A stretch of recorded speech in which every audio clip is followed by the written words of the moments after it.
Chers amis, bonjour. Je vous propose aujourd'hui quelques mots du psaume 20 dans notre Bible. Les uns, c'est à leurs chars, les autres, c'est à leurs chevaux, mais nous, c'est au nom de l'Éternel notre Dieu que nous faisons appel. Eux, ils plient et ils tombent, mais nous sommes debout et nous tenons ferme. À qui, à quoi faisons-nous appel chaque jour de notre existence? Dans ce psaume guerrier, il est question de chars et de chevaux. Quels sont nos chars? Quels sont nos chevaux auxquels nous faisons confiance pour nos combats quotidiens, pour notre vie concrète? Souvent, c'est d'abord à nous-mêmes.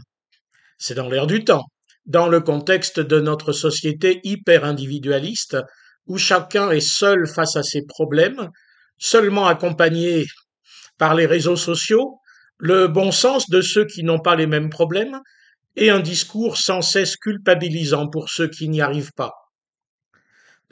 Car évidemment, la question ne se pose que quand on n'y arrive pas.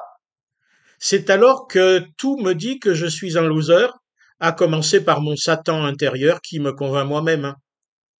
Il m'arrive alors de me confier à du n'importe quoi pour me faire croire que je suis quand même fort.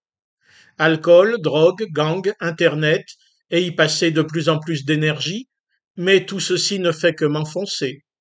Ce n'est pas en jouant avec les apparences et le suicide que je puis m'en sortir. Tout le monde ne plonge pas de la même façon, bien sûr, mais pour tous, quelle que soit la richesse ou la soi-disant réussite sociale, ne compter que sur soi amène toujours à ne plus pouvoir compter sur soi. Et les autres tuyaux sont des tuyaux percés. Le psaume est très fier de nous montrer un autre moyen et de nous dire que ça marche. Le psalmiste annonce se confier en Dieu seul, non pas un Dieu inconnu, espèce de destin qui mène au fatalisme, mais notre Dieu, dit-il. Car pour les croyants, Dieu n'est pas un inconnu.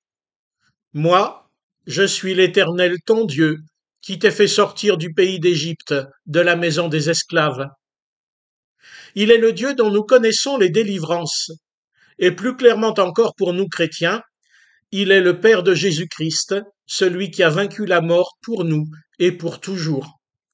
Lui faire appel, se confier en lui, c'est tenir debout, même au cœur des tempêtes qui risquent d'arriver de toute façon. Dieu ne nous préserve pas des chutes, ce n'est pas un magicien, mais il nous relève et nous fait tenir bon. Ainsi, même s'il faut tempérer l'enthousiasme du psalmiste dans son expression, il faut tenir la même confession que lui.